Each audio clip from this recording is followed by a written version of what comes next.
Mobile দিয়ে কীভাবে enemy স্টাইলের লোগো বানাবেন, মাত্র 2টি অ্যাপ দিয়ে অ্যানিমি স্টাইল লোগো বানাতে পারবেন, পিক্সেল অ্যাপ এবং পিএসসিসি। বেশি কথা না বলে মূল টিউটোরিয়াল ভিডিওতে চলে যাই। প্রথমেই বানাতে হবে আমাদের টেক্সট, যার কারণে আমরা চলে এসেছি পিক্সেল অ্যাপে। সেখান থেকে আমরা 2টা ট্যাপ করে এখান থেকে আমরা এই টেক্সটটি আমাদের লিখে নেব, যে আমাদের লিখতে হবে যে টেক্সটটি। এখান থেকে আমি লিখে দেবো নারুটো।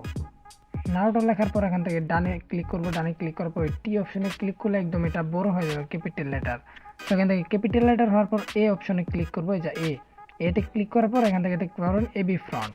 সো এবি ফ্রন্টে যাওয়ার পর আপনার যে কোনো একটি ফ্রন্ট ডিফিকাল্ট বা যে কোনো ডিফল্ট ফ্রন্ট দিয়ে দেবেন। সো আমি এখান থেকে যে কোনো একটা ফ্রন্ট দিয়ে দিলাম।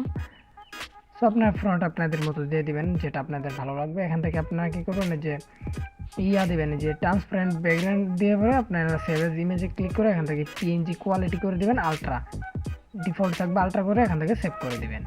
এখান থেকে আমরা ওপেন করে নিব পিএসসিসি ওপেন করার পর এখানে যে প্লাস আইকনে ক্লিক করে ব্ল্যাঙ্ক ডকুমেন্টে ক্লিক করে এখান থেকে 2000x2000 একটা রেশিও নিয়ে নেব থাম্বনেল বা লোগোর সাইজ হিসেবে।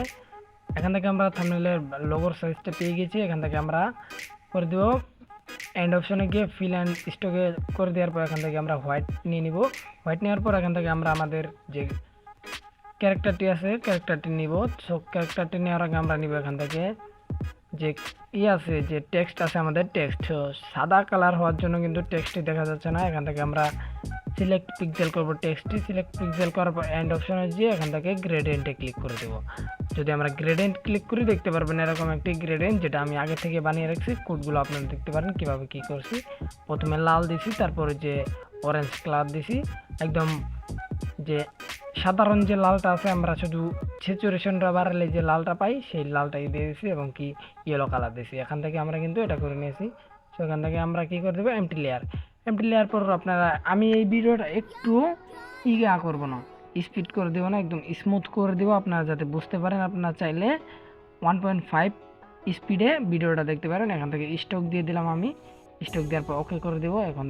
এখান থেকে আমরা এটাকে করে দেবো, নিচে নিয়ে আসবো। নিচে নিয়ে আসার পর এখান থেকে মার্কস ডাউন করে দেবো। বাট এখান থেকে আগে ট্রান্সফর্মে গিয়ে আমাদের পিক্সেল নোট করতে হবে। পিক্সেল নোট করে এখান থেকে যে নিচে 2-3 বার, সাইডে 2-3 বার দেওয়ার পর এটা নিচে এনে তারপর এখান থেকে করে দেবো আমরা উপরটাতে সিলেক্ট করে এখান থেকে মার্কস ডাউন করে দেবো।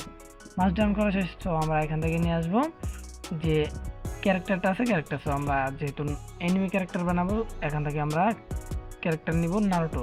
এখানে কিন্তু আমি নারুটো ক্যারেক্টারটি পেয়ে গেছি। নারুটো ক্যারেক্টার পাওয়ার পর এখান থেকে আমরা নারুটোতে সিলেক্ট করে এটাকে অ্যাডজাস্ট করে নেব, কীভাবে বড় রাখবো না কোন সাইডে রাখবো। এগুলো কিন্তু আপনারা এআই বা যে কোনো ক্রোমে গেলে কিন্তু এগুলো ওই যে পিএনজি পেয়ে যাবেন নারুটো বা যে কোনো এনিমি ক্যারেক্টার যেটা আপনারা বানাতে চাচ্ছেন। এখান থেকে ট্রান্সফর্ম করবো আমরা, এই যে টেক্সটটি ট্রান্সফর্ম করার পর এখান থেকে একটি ছোটো করে একটু উপরে সাইডে করে দিব যাতে সুন্দর দেখা যায়। আপনারা অথবা দেখতেছেন যে আমার যে টেক্সটটি আছে অনেক সুন্দর দেখা যাইতেছে। এখান থেকে আমরা করে দিব যে ক্যারেক্টারটি আছে ক্যারেক্টারটি আমরা একটু সুন্দরভাবে অ্যাডজাস্টমেন্ট করে নেব। অ্যাডজাস্টমেন্ট করার জন্য আমরা ট্রান্সফর্মে যাব, এন্ড অপশন থেকে ট্রান্সফর্মে গিয়ে এখান থেকে আমরা অ্যাডজাস্টমেন্ট করে নেব। অ্যাডজাস্টমেন্ট করা হয়ে গেলে আপনারা অবশ্যই ওকে করে দেবেন। আমি এখান থেকে অ্যাডজাস্ট করতেছি, আপনারা আপনাদের মতো অ্যাডজাস্ট করে নেবেন। তারপর এখান থেকে আমরা চলে যাবো ফেডে। ক্যারেক্টারের ভিতরে আমাদের একটি ফেড দিয়ে দেবে সুন্দরভাবে, যাতে ক্যারেক্টারটি অনেক সুন্দর দেখা যায়। ফেড দেওয়ার জন্য আপনার ক্যারেক্টারের ফেড দেওয়ার জন্য যে 2টা বল আছে, 2টা বলে ক্লিক করলে কিন্তু ফেড দিতে পারবেন। এখান থেকে আমরা সিলেক্ট পিক্সেল করবো ক্যারেক্টারদের, তারপর ফেড দিব। সেটা সিলেক্ট পিক্সেল করলেও হবে, না করলেও হবে, যেহেতু আমাদের ব্যাকগ্রাউন্ডটা সাদা তার কারণে এখান থেকে সাদা উঠবে। তো আপনারা ভালো মতন আপনাদের ফেডটা আপনারা ক্লিয়ার করে নেবেন। আমারটা আমি করতেছি, আপনারা দেখতে থাকেন। যদি আমার মতো করতে চান তাহলে আপনারা আমার টিউটোরিয়াল ফলো করতে পারেন। না যদি আপনারা শুধু বুঝতে চান যে কিভাবে তৈরি করছি তাহলে শুধু দেখতে থাকেন, এবং কি আপনাদের মতো আপনারা অ্যাডজাস্টমেন্ট করে নেবেন। আমারটা আমি অ্যাডজাস্টমেন্ট করলাম, অ্যাডজাস্টমেন্ট করা হয়ে গেছে। তো এখান থেকে আমরা টেক্সটটিও অ্যাডজাস্ট করে নেব, একটু নিচে নিয়ে আসবো যাতে সুন্দর দেখা যায় আমাদের টেক্সটটি। আর টেক্সটটি যদি আপনাদের যেরকম মনে চাই সেরকমই রাখতে পারবেন, সোজাও রাখতে পারবেন, আবার কি একটু অ্যাঙ্গেলেও রাখতে পারবেন। আমি একটু অ্যাঙ্গেলে রাখছি যাতে সুন্দর দেখা যায়।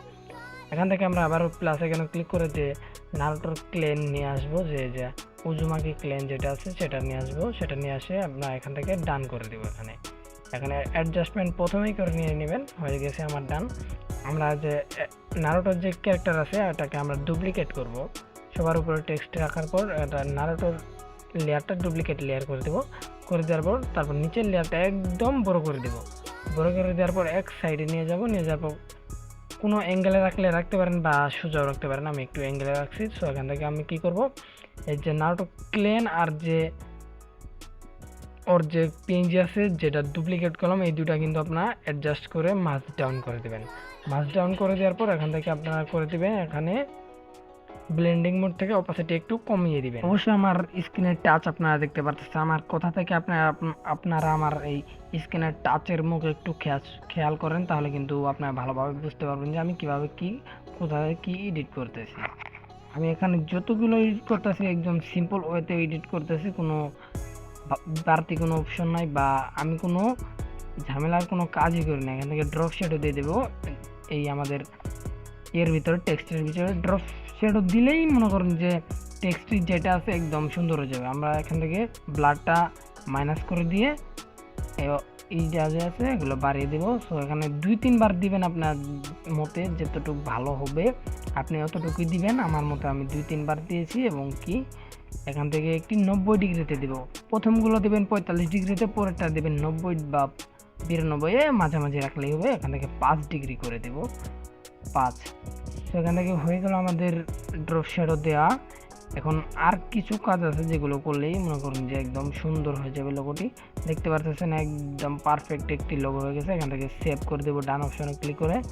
সেভ করে দেওয়ার পর এখান থেকে শেয়ার অপশনে ক্লিক করব। শেয়ার অপশনে ক্লিক করে এখান থেকে সেভ টু গ্যালারি, তারপর যেটা নিতে পারবেন আপনারা নেবেন। নেওয়ার এখান থেকে ওকে করে দিলে কিন্তু আপনাদের যে ইটা আছে লোগোটি কিন্তু সেভ হয়ে যাবে। আজকের ভিডিওটা এতটুকু পর্যন্তই। যারা ফুল ভিডিওটি দেখেছেন অবশ্যই চ্যানেলটি সাবস্ক্রাইব করে ভিডিওতে লাইক করে দিবেন এবং কি পরবর্তী ভিডিওর জন্য অপেক্ষা করবেন।